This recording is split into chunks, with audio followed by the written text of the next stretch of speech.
So the majority of the science that went into the Northwest Forest Plan happened prior to 1994. There is a brand new plan on the streets that Stephanie introduced a little while ago for the BLM RMP process. And we've got two BLMers here today to talk to us about that and how they're looking at stands and landscapes underneath that new RMP. So it's going to be a tag team effort here with Abe Wheeler and Craig. It's going to be a relay. It's going to be a relay, not. These gentlemen are going to pull this off in some way. They are down on the Roseburg, I'm going to get that right. I keep wanting to put you further south. It's far away from me. No, they're on the Roseburg BLM, and they're going to talk about the BLM RMP. And let me pull you up here. Oh, okay. Yep, not nervous at all. So I'm Abe Wheeler, a forester on the Roseburg District for the Bureau of Land Management, and we've been working on the revision. Let's see, what am I supposed to say? Just say what it talks about. Yeah, the revision of the plans for BLM for Western Oregon. Tell them who you are. Yeah, I already said that, so go ahead. Okay. Hey, I'm Craig Kintop. I'm the district silviculturist in the Roseburg District. That's my day job. My night job is working with him for the last 3 years on this current plan revision that we're got a draft out on. I've spent 6 of the last 9 years working on plans that never went anywhere yet. And I spent 8 years working on the Northwest Forest Plan and the pre-plan to that, so I'm getting burned out on planning. Good luck to you Forest Service folks that are just starting. Okay. This has already been mentioned before, but BLM manages approximately 2.5 million acres in Western Oregon, primarily forest land. Most of our lands are interspersed in a checkerboard fashion with industry and other ownerships. We got a broad ecological gradient of forest types, climate from north to south, and we have a substantial proportion of stands that are over 80 years old. Again, we have a checkerboard, and on either side of I-5, we have our land base scattered around, and we generally abut a national forest, or in the case of Coos Bay District, they have some oceanfront property. And again, as you go from north to south, you go from the Cascades, the interior valleys, the Coast Range, into the Klamath. Age classes. We tend to divide the BLM up into kind of a north-south split from Roseburg North or Roseburg South, however you want to look at it. And we have, this is our age class distribution. And you'll notice that there's more older forest, older than 80 years old in the south than there is the north. And you'll notice that in the north we have that spike in the 20 to 70 year age class. It's a little flatter down for the south, and that's a relic of the logging. Nobody wanted to log south of Cottage Grove until after World War II, really. So that's an indication of how our age classes have been distributed. But we have a lot of over 80 stands on our land base. So with the RMP revision, obviously these are O&C lands, and we have, aside from FLPMA and multiple use sustained yield, we also have the O&C Act, which essentially says you declare your sustained yield and you deliver it. So that was part of our purpose and need, and also promoting the recovery of spotted owls, restoring fire-adapted ecosystems. I'm going to miss some things, coordinating management with the Coquille tribes. If you want to see the full list, take a look at our draft RMP, which is online. But one thing, since we're here to talk about stands over 80, one thing in the purpose and need was promoting the recovery of spotted owls. One element of that is preserving older forest, protecting older forests. So which forest do you protect, and where do you draw that line? So we varied that among the alternatives. The no action alternative has no special protection for older forests outside of the large blocks. Alternative A, we protected stands over 120. B, we worked with the districts to make a map of the best spotted owl habitat. Alternative C used stands over 160, sub-alternative C, 80. And then alternative D, it's 120, 140, or 160, depending on site class. So lower productivity stands has a higher age. And this is just a representation of that. I guess the things, I think I got a laser. thing I wanted to point out was, so here, this is clean, this is age on this side, subalternative C, obviously, everything's yellow, so everything's under 80. This is the unprotected lands in the harvest land base. Notice how the no action has the most mature and structurally complex forest within the harvest land base. It's about 50% of it. In subalternative C, it's 0. And then you use 120-year age, and you're at about 25%, something like that. But here, this is interesting. I guess we've already seen this in some of the presentations that just protecting stands over 80 does not protect all structurally complex forests or mature forests for that matter.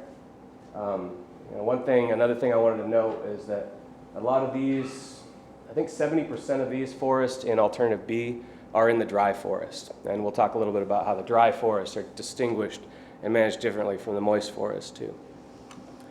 So there's a broad range, all of Western Oregon and into Klamath Falls that we manage is a broad range of older stands. And age is only one attribute.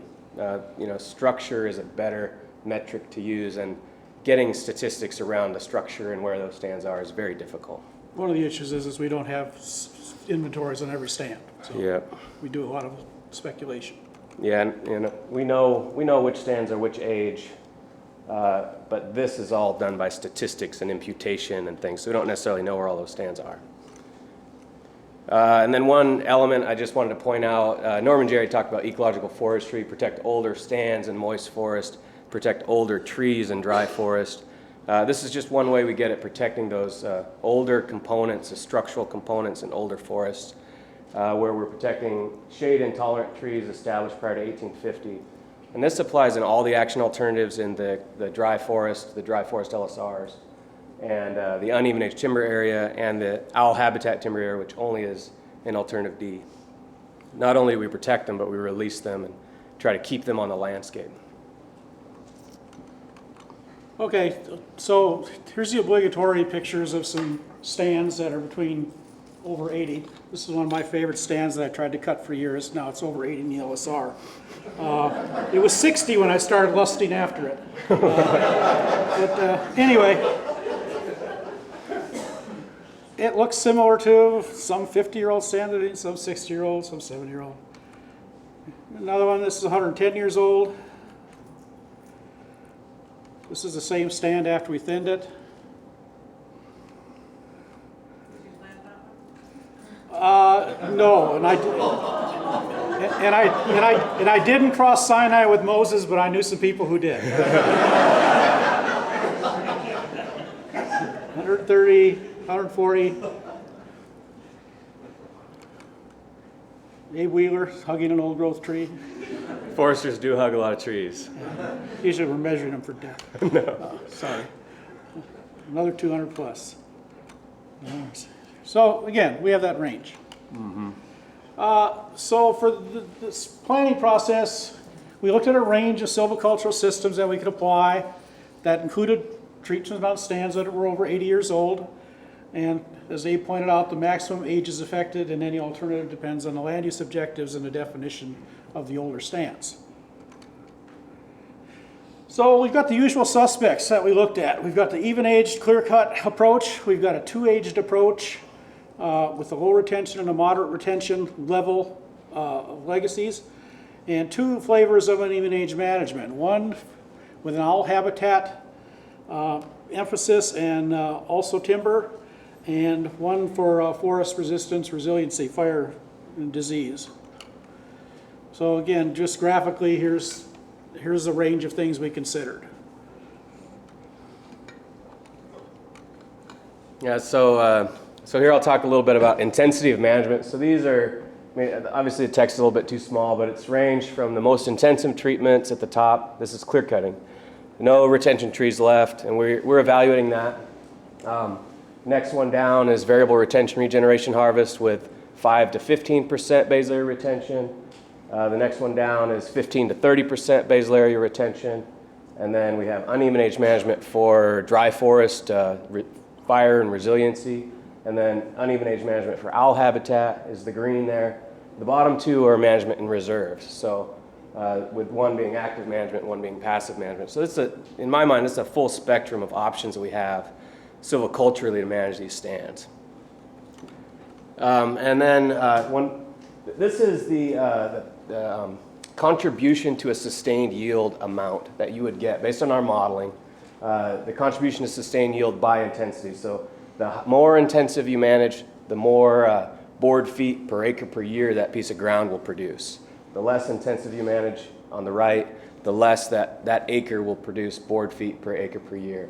The way I describe this to 5th grade students, and it's actually the way I think half the time, is the sun. Sun pours down energy on the earth, and it's converted through magic. Photosynthesis, which magic came long before science. So into available energy. This is plant energy, and that's converted into cellulose fiber. Can be converted into cellulose fiber, which is converted into wood.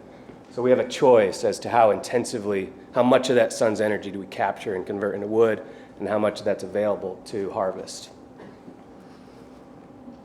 So this is mapped land use allocations from the plan. This is the no action, the Northwest Forest Plan that we all are managing under now. One difference is you'll see that the riparian reserves mapped here as a standalone land use allocation. We're not used to seeing it that way. Then we can toggle through, alternative A. The red is clear cutting area. Yellow is uneven age management. Go ahead. Okay. And then, that's yellow, the extent of uneven age management spreads, and pink is variable retention harvest. Go ahead to the last one. And, so those mixes, that's alternative C there, and that's alternative D, where a lot of this orange is like uneven age management for owl objectives in critical habitat and around owl sites. So this just burrows in a little bit more. Clear cutting, and one thing that, like I said, forestry is a social science. This is all about people. And one thing I would urge you all to do is let's not call things clear cutting that aren't clear cutting. This is the definition that we use for our management plan. Clear cutting is no retention. And relatively short rotations, these are high timber yields. That's variable retention regeneration harvest, where you're leaving part of the stand behind for ecological objectives. Go ahead, and here's that's at 5 to 15% retention, trending towards about an 80 to 140 year rotation, and that enhances the ecological contribution. Then the low intensity timber area, 15 to 30% retention, and we're looking at applying this outside of large blocks and inside of critical habitat and some alternatives, mix of that. Trends towards 100 to 160 rotation. One thing I wanted to say on that is, if you're going to set aside older forests and then do long rotations, you don't start doing long rotations right away, right? Eventually you're going to cut older stands. You can't do long rotations and not cut older stands. So that was something I wanted to emphasize a little bit. And so we would trend, if we're setting aside all the older forests, we would trend towards longer rotations. You wouldn't start from day one doing that. And then these are the two flavors of uneven age management. The uneven age timber area and the owl habitat timber area. These are the lowest long-term timber yields. It creates and maintains complex late successional conditions, and there is no rotation age. It's a variable reentry cycle. Okay, so as Abe mentioned, we've got basically two flavors of an uneven age management approach. The green line up there is managing towards, for owl habitat, we're keeping the stands denser in terms of relative density and in terms of this graph. And then the red line is managing for fuels and fire purposes, forest health. So we're keeping our densities at a lower level.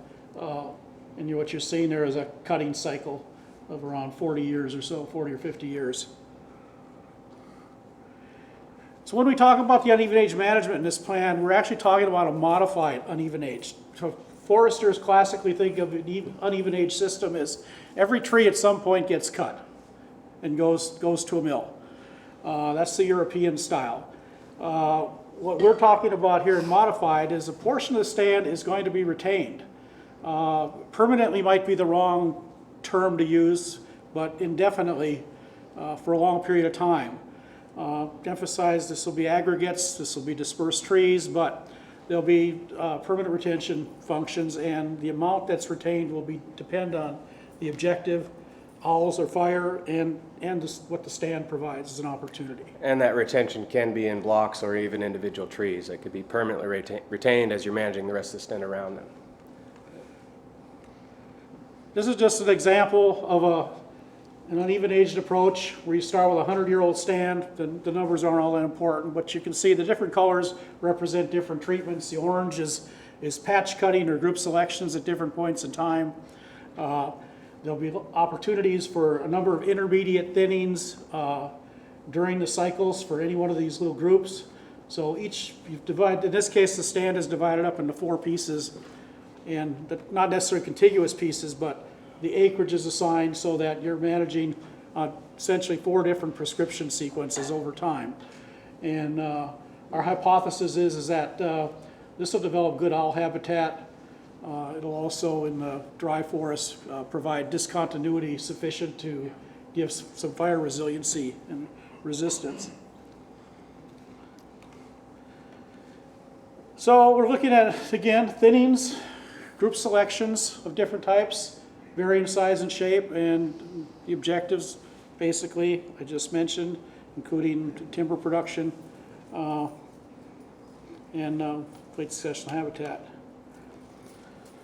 So this is from Washington DNR's Capital Forest Study, and this is just to demonstrate that in this particular plot of ground here, they've got some small group selections. Those are small pieces that are an acre and a half or smaller, and then they've got the larger patches are up to 4 to 5 acres in size, and in between those areas they have thinned areas and no thin areas. So this I look upon as the start of an uneven age management regime, which would provide considerable mosaic structure of stand in the future. Okay, one thing we looked at in alternative D is managing for owls, managing stands on a sustained yield basis for owls in the case of inside the late successional blocks. So this is a photo I always come back to. This is one of our density management study sites, and I was staring at this and I was reading up on uneven age management, and I'm saying to myself, well, that looks a lot like what's being described, or at least the initial phase of an uneven age management approach. Then I got on Google Earth and started looking around, and actually I've been to this site. This is west of Philomath on ODF land. This is part of their structure-based management, and again, it's a combination of patch cuts, intermediate stand thinning, and no touch areas. And so my question is we're doing variable density thinning in LSRs now, but we have an endpoint of 80 years old under the current rules. But why is it that we have to stop there? If we can produce owl habitat, late successional stand development, what's the point other than we've got a rule? Another one. So, is this our actual management language? That's some draft management Draft direction in Appendix B of the document, if you want to look into that a little bit further. So what we're saying is that in younger structurally simple stands, we speed the development of structurally complex forests or improve the quality.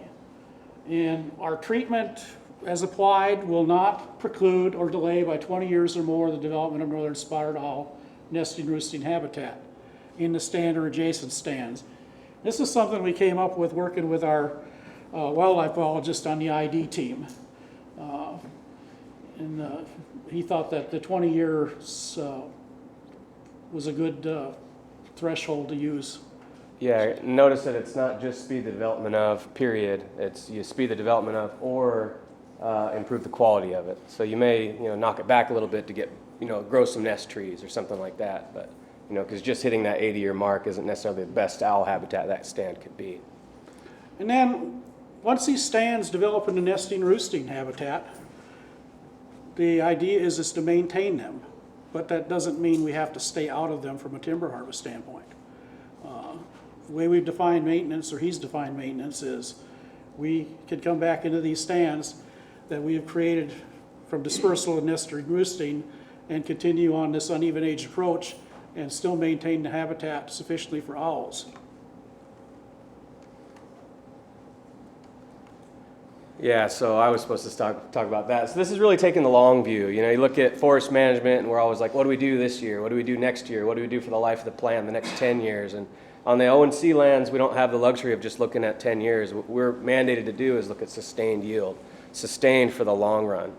And so we have, we're just exploring this idea. It's just one of the tools in the toolbox. One of the concepts that we're exploring in the draft management plan is can you get sustained yield from lands that you're allocating to manage for owls. This came not only from the research, but also from collaborative efforts we did on the Roseburg district. We ended up, some of the people that we worked with on that collaborative are here in the room, where we were trying to really merge those two ideas. Can you create habitat and produce timber in the long run? So that's the way we got to that. Go ahead and click through. So what we have in Alternative D is this owl habitat timber area. I guess if I toggle, that's the orange. So notice up there in the upper right, that's all green. That's all would all be LSR in Alternative B.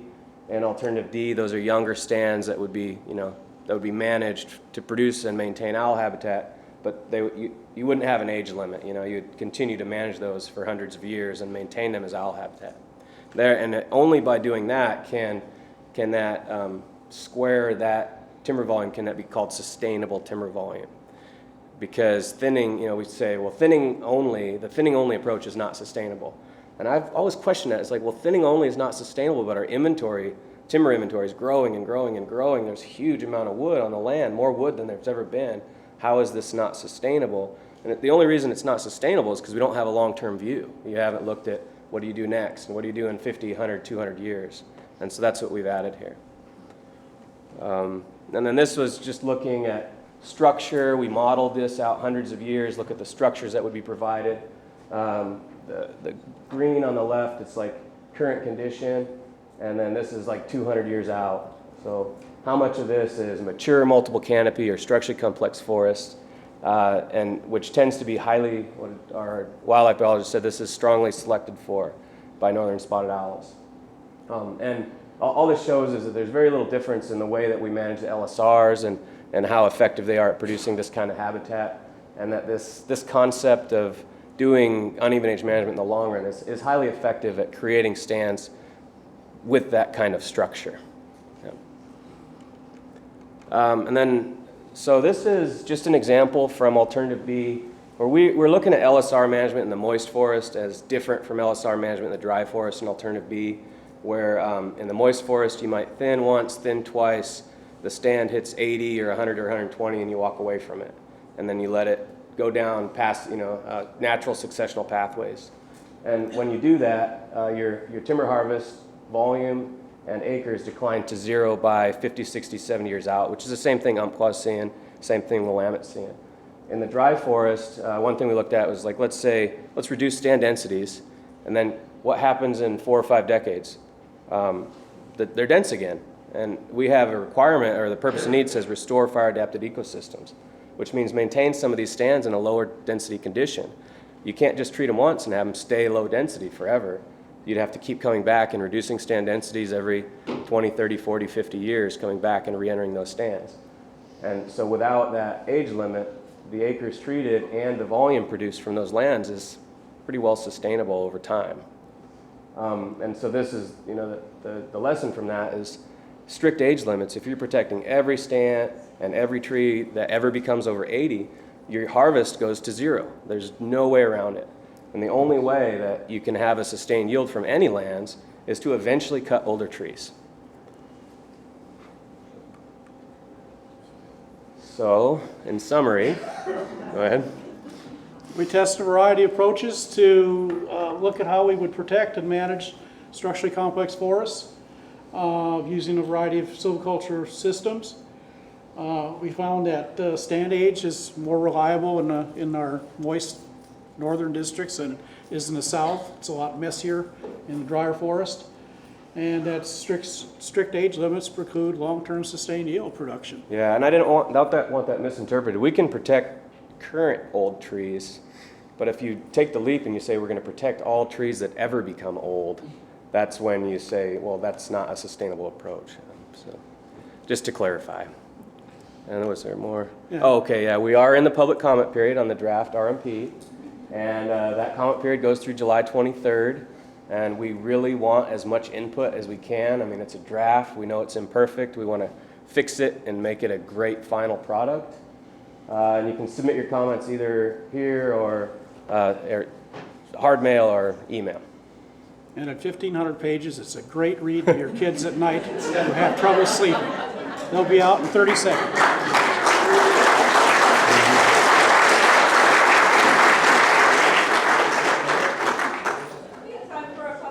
We do?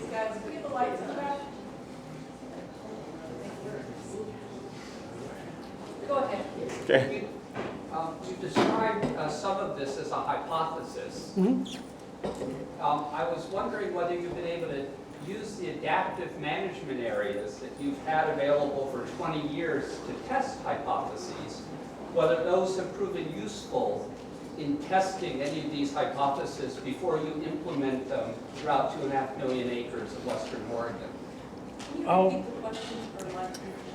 Have we been able to use the AMAs that are part of the Northwest Forest Plan to test some of these concepts in the last 20 years? I can speak to the Roseburg AMA, the Little River AMA, and no, we did not, we could not, and there's a whole variety of social, political reasons for that that go back to the beginning. Yeah, well, and I can add one thing. That we are learning a lot. You know, BLM's not a research branch, but we learn a lot every year from the new research that comes out. And a lot of these ideas are based on the cutting edge research that's available today. So, and that's kind of all we can do with forest management is we take the research that's available today, we do our best with it. New research comes out that contradicts what we've determined to be true, then we adjust, you know, and that's why we do plan revisions we'll theoretically do plan revisions on a regular basis. So, Planning for the future, always. way back there. So speaking of that kind of science that the BLM does invest in, when you mentioned if we can create suitable habitat, then why can't we, or whatever we might want to be able to do in those habitats, or we use habitat, the work that you did with the collaborative, which is impressive, to relate habitat and timber. What would your indicators be of whether you're able to create suitable habitat, especially in the face of confounding factors around the barred owl and whatnot? Is that something you all address? Yeah, so I guess the question is, how do we know if we've created owl habitat? How do we know if we're there? Well, and that's why we have a bunch of skilled and talented wildlife biologists that work with us. And we would ask them, you know, how is this looking? Is this developing on a trajectory that's, you know, that's desirable? And in the long run, this is such long run stuff, but we do have, like I said, we have a lot of research that's out there. We have the density management studies, and also there's been a huge amount of examples of silviculture and stand disturbance that have been happening for hundreds of years. We can learn so much from the forests that are out there, the conditions, you know, what is owl habitat? And I know on Roseburg, there's a lot of examples of stands that were harvested and partially harvested in 1940 that are some of the best owl habitat that we have. So there are examples of this working already. The research is compelling that it can be done. You know, time will tell. Right. This is how every day goes.